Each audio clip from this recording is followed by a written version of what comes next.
So welcome class, this is question 3 of Economics April 2022 paper. Question 3A1, explain 4 assumptions underlying the theory of imperfect competition. Explain 4 assumptions underlying the theory of imperfect competition. Now, normally we have perfect competition and we also have the imperfect competition. Imperfect competition. Perfect is where we have the characteristics of perfect. We have free entry and exit. We have homogeneous products that homogeneous products. We have knowledge. Consumers have the whole knowledge of what is happening in the market. Such like stuff. And then imperfect competition is characterized by. Actually, we have different types of imperfect competition. The monopolies will form part of the imperfect competition. The monopolistic competition, the oligopolies, the duopolies, monopsony. All those are types of imperfect competition. I will not go into that because that is not part of the question. So let's stick to the question. But this is what we are talking about. When somebody talks about imperfect competition, this comes into mind. But because we may not have 100% perfect or 100% imperfect competition markets, especially when we talk about monopolies, may not be 100% in terms of the characteristics. So when the question asks, explain 4 assumptions underlying the theory of imperfect competition, mostly what we are going to use is the monopolistic kind of competition. Remember, I've just said that imperfect competition entails all this, but the monopolistic competition will take a greater share, and so we'll just talk about the assumptions of the monopolistic competition. That one will help cover most of this. So the assumptions, let's go to the assumptions. Number 1, we assume many firms in the industry. Let me create some space. Number 1, there exist many firms in the industry. Many firms in the industry.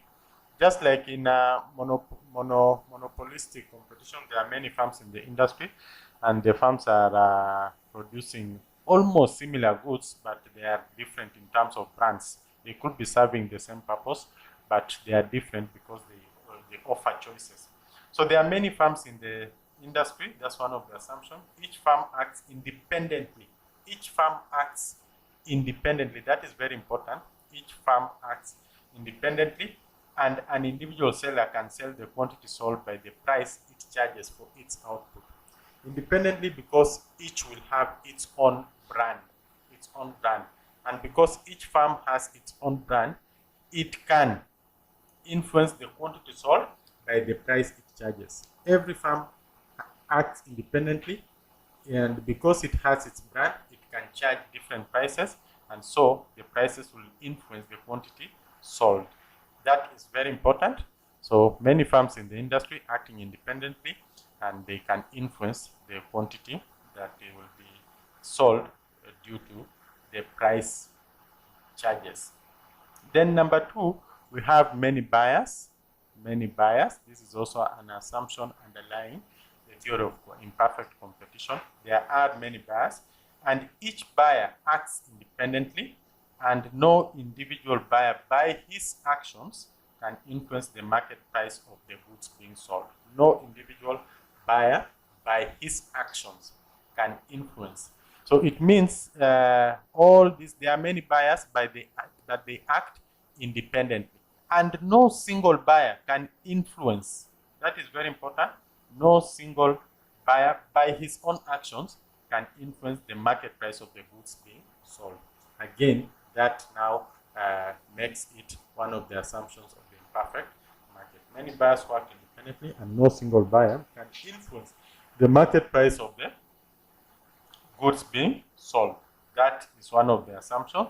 The third assumption is that product differentiation exists. exists. And if you check clearly, even monopoly, monopolistic, oligopoly, duopoly, there is that product differentiation bit in all of them. That is what makes them actually imperfect competition. So product differentiation exists. The products being sold by each firm are close but not perfect substitutes. They are close. They provide choices. So each firm is trying to portray its product as being superior to the other products of the competitors, and by advertising a very good brand name or something like that. So there's product differentiation, and they're consistently trying to outwit the other competitor by showing that their prices are actually, by their products are actually good. So this is one of the assumptions of imperfect competition. Number 4, there is reasonable knowledge of both profits and costs. There is reasonable knowledge of both profits and costs. There is reasonable knowledge of both profits and costs. Each firm in the industry has knowledge of, has reasonable knowledge. That word reasonable is very important. Has reasonable knowledge as to the profits made by the other firms, and also consumers have reasonable knowledge as to the price being charged for different products by different firms. So there's that reasonable knowledge by both of both profits and costs. The suppliers know, and the buyers also know, which is very important, and it comes in as one of the assumptions. Then the other one is that there is freedom of entry and exit into and out of the industry. Freedom of entry into and out of the industry. There is freedom of entry into and out of the industry. Firms that are already in the industry cannot prevent new firms from entering the industry. And it's also possible for existing firms to leave the industry. That is also one of the assumptions of the imperfect competition market. I know it's one of the assumptions of the perfect market, free entry and exit, but it also comes in as one of the assumptions in the imperfect market. There is freedom of entry because the products that are being, we've talked about product differentiation, especially for monopolistic competition, oligopoly. There is freedom of entry into and out of the market. Of course, they might put some barriers, but we can safely assume that there are no barriers for the sake of as an assumption. Then firms are profit maximizers. Firms are profit maximizers. This goes without saying. Profit maximizers. All these firms want to maximize profit. That firms produce at the quantity of output where marginal cost is equal to marginal revenue, and marginal cost is rising. That's when we say that they are maximizing the profit. So most of them tend to actually the firms are are after profit maximization. Not even most of them. They are after profit maximization, and they will operate at that point of output where marginal cost is equal to marginal revenue, and the marginal cost is rising. So that is we can work with those 6 assumptions. Pick any 4 and we'll be good to go. So let's look at question number A3A2. With the aid of a diagram, explain the long-run equilibrium of firm operating in imperfect competition. Explain the long-run equilibrium of a firm operating in imperfect competition. Now, just before we start drawing the diagram, it's important to know that, and we have also stated in the assumptions, that there is freedom of entry and exit. There's freedom, I think number 5 here, you can see it clearly here, freedom of entry into and out of the industry, freedom of entry and exit into and out of the industry, and that there is reasonable knowledge of profits and costs. So as a result of that,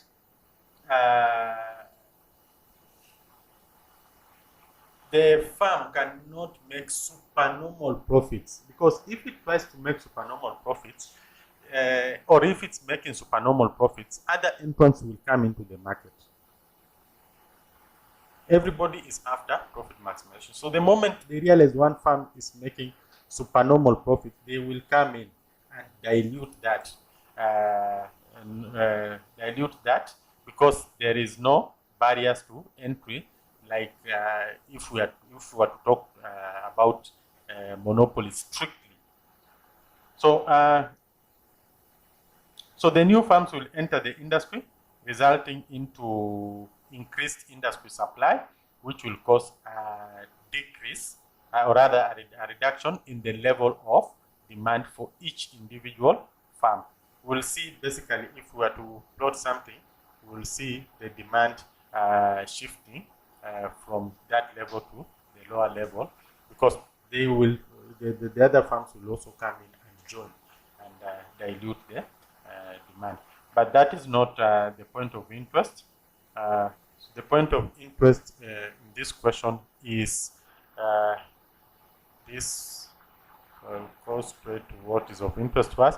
With the aid of a diagram, explain the long-run equilibrium of a farm operating in imperfect market. So the diagram will have, of course, sorry, my diagram might not be that much. So this is price P, normal. In x-axis we have price P. Y-axis we have price P. In the x-axis we have can have the quantity Q. Quantity Q. Just a minute. In the x-axis we have quantity Q. So here we have quantity. We have the quantity. And here we have price P. This is the y-axis. This is the x-axis. So normally we will start by, like, you remember the perfect market. Yeah. This one is an imperfect competition. So you have to pardon my diagram. I may not get these lines well. So we'll have that. That will be our marginal revenue. There's an explanation why it goes like that. And we also have the, sorry, these diagrams, that one will form the average revenue. Average revenue. So marginal revenue, average revenue. The average revenue is slightly higher than the marginal revenue. There's an explanation to all this, marginal revenue and average revenue. You might need to go and check what marginal revenue is, what average revenue is. The marginal is an increase as a result of an increase. Average is total cost divided by the number of, or rather, sorry, the total revenue divided by the units. So what do we have here? We have the marginal revenue, we have the average revenue, and now we'll have the marginal cost. The marginal cost is supposed to cut the marginal revenue at its lowest and then start rising. That is the marginal cost. Cut at its lowest and then start rising. And at that point where it's cutting at its lowest, this point will come, bring it here. So this will be our P1. This will be our Q1. So at this point P1, that's where the average cost will be tangent to the average revenue, average cost. So we'll again plot this. The average cost will be tangent. Tangent to the average cost, and the average cost will come like that. I think I've gotten it right. I've tried to get it right. You'll have to pardon me with this diagram. Maybe just try again if I can get it right.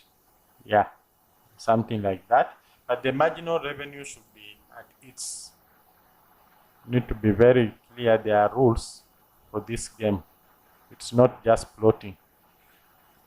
The average cost should be tangent, and it should, now it should come here, touch this point, then at its lowest start that, and then start climbing. Yeah, I think that makes a lot of sense. So let's work with that.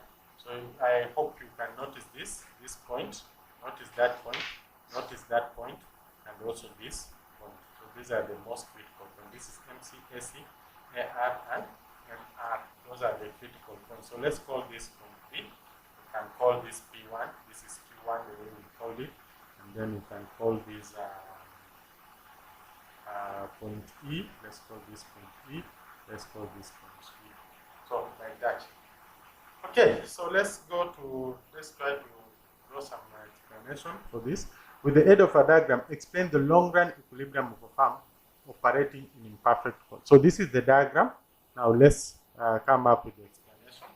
From the assumption, we know that imperfectly competitive firms are profit maximizers, and as such produce the quantity of output where MC is equals to MR, marginal revenue is equals to marginal cost. You can see marginal cost and marginal revenue. This is marginal revenue, marginal cost. Firms that maximize profits, imperfect firms that maximize profit, the marginal cost is equal to marginal revenue, and the marginal revenue starts doing what? Rising. So, and that one can be clearly shown here. You can see this is marginal revenue, and marginal revenue and marginal cost are equal at some point. Then marginal cost starts to rise from point E. Marginal cost starts to rise. So this shows a firm that is maximizing profit, a firm that is maximizing, imperfect competitive firm that is maximizing profit. And then, so therefore the firm will produce quantity Q1 at that particular point. When we are talking about maximizing profit, it will produce, the firm will produce quantity Q1 and sell at price P1. Will produce quantity Q1 and sell at price P1. And then, I think, let me just write these things down clearly so that you can understand. So point number one, from the assumptions that we had, we know that imperfectly competitive firms are profit maximizers, and as such, the quantity of output will be at that point where MR, marginal revenue, is equals to MC, and MC is rising. This has been described by point E. Then point number two is that the firm will produce at quantity, will produce quantity 1 at price P1. Then point number 3 is that at this quantity, at quantity Q1, the average revenue curve, this one, average revenue curve equals the average revenue curve equals this one. The average revenue curve equals the average cost curve. Average revenue curve equals the average cost curve. That is AC is equals to, AR is equals to AC. At that point Q1, when you go up, you can see.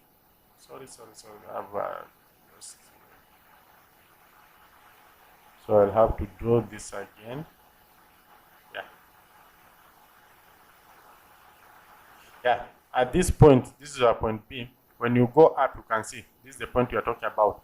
That AR is equals to AC. AR is equals to AC. And as such, the firm is earning normal profits. This shows that the firm is earning normal profits. Why is the firm earning normal profits? Remember, this is the long run. The question is interested in the long run. So in the long run, the firm will earn normal profits because other entrants will join. Other entrants will join. That is number one. Number two, the other entrants know, they have knowledge of what think we talked about this here, reasonable knowledge of both profits and costs. So they will know how you are performing, and because they know you are making supernormal profits, they will now come in, and at this point you can see AR and AC are equal. So it means that the firm is making normal profit. That's what the question is asking. In the long run, can you explain the long run equilibrium of a firm operating in imperfect competition? So in the long run, the firm will make normal profits, and this is the explanation of the normal profits. So that's what the question wanted, but we can just summarize or with an explanation again for the whole thing. So just listen carefully. That point number one, profit maximization occurs at point E, where MC is equals to MR, this point where MC is equals to MR, and MC is rising. MC is rising and cuts MR from below. You can see MC is rising and it cuts MR from below. That is the point of profit maximization. Then point number two, price and quantity. The level of output produced in quantity one and the price the firm sells this output is price P1. So the level of quantity is Q1, the price is P1. Then number three, the average cost of production is shown at point B, which is this. Then point four, the firm is earning normal profits because average revenue is equals to average cost. Normal profits because average revenue is equals to average cost, and it's also at this point B. And then lastly, in terms of efficiency, the firm is not producing at the lowest point of AC curve, and that indicates that the firm is wasting scarce resources. So we have looked at both the profit maximization, which is taking place at point E. Then we've looked at the quantity of production, quantity and price. And then we've looked at the cost, and the cost is at point B. And then we've also looked at the profit, which is also at point B. So thank you. That is the answer to that particular question. Let's look at C, which is the last part in this question. Explain 6 factors that influence the mobility of labor as a factor of production. Factors influencing mobility of labor.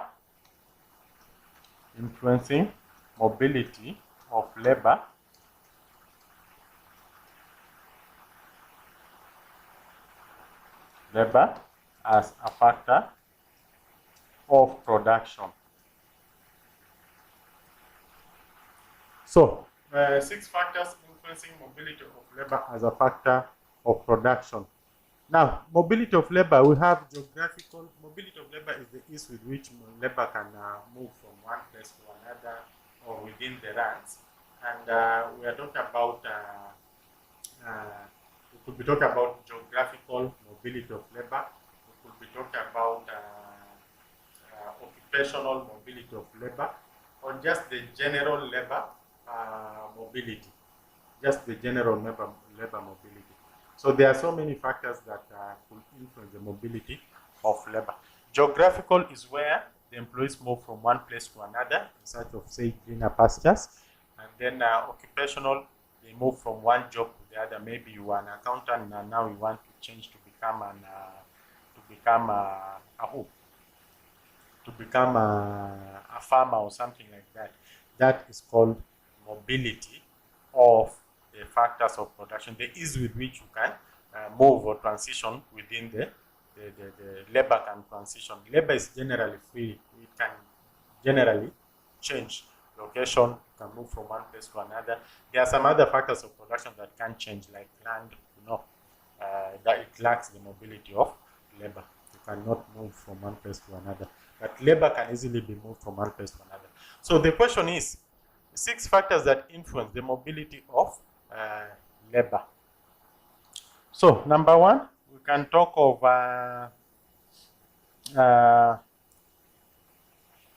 The greener pastures, availability of greener pastures, So if we have greener pastures, people can always move from one job to the other, and that is mobility of labor. So availability of greener pastures can be a reason for mobility of labor. Then we also talk of natural rate of unemployment. You can basically talk of unemployment. Unemployment can cause occupational mobility of labor. If you are an accountant, you try looking for jobs in the accounting field and you've not been lucky, then you can possibly move to another sector altogether. Then rapid technological changes is also one of the factors that can influence the mobility of labor. Rapid technological changes, where possibly we have still a lot of evolution, and industries are evolving. Those creates, they will create a lot of employment opportunities, and people will tend to move from one place to another in search of those greener pastures. The other one is training period. The time it takes for one to train, especially if you're talking about transitioning from one job to another, that can also influence the mobility of labor. How fast is it possible for people to transition from one job to another? Economic growth could also be a factor. An economy that is growing very fast will mean that there are so many opportunities, and people will tend to tap on those opportunities, and by so doing, they will be changing from one job to another. The wages and salaries, maybe we'll talk about the equity, and the differences in wages and salaries. If there are quite huge differences in wages and salaries, then we are likely to see a lot of mobility of labor, because people will be consistently trying to make the most of their time, and by so doing, they will expect to see a lot of that mobility of labor as they seek for jobs that can bring them higher incomes. The cost of living, this can also lead to mobility of labor, where we see people maybe moving from one country to another, where the cost of living is cheaper. So if the cost of living is high, people are likely to move to other countries where the cost of living is a little bit cheaper, and that will also be one of the factors that influence the mobility of labor. We also talk of the availability and means of transport. We talk of the culture integration. If there's a very high culture integration, people can interrelate, can live together, then it means people movement becomes, and mobility of labor becomes something that is normal. But otherwise, if culture are totally different, and people the language differences, cultural differences, they are so outstanding, then it means we'll not have a lot of this mobility of labor. Means of transport, yes, like now the world has become so smaller because of availability of this air transport, and they are now all over. People can easily move. You can go to Dubai anytime you want, as opposed to some time back when air transport was reserved for a few people, and we didn't have a lot of these connections from one country to the other. So that also improves on the mobility of labor. Search for better income, prospects of employment, the age factor, political factor, stability of the economy, all those are reasons for mobility of labor. Peace and stability are reasons for mobility of labor as a factor of production. So I think those are so many points. You can get as many points as possible. Just pick any 6 that you think are good, and you will get all the marks. Thank you. Let's meet in the next question.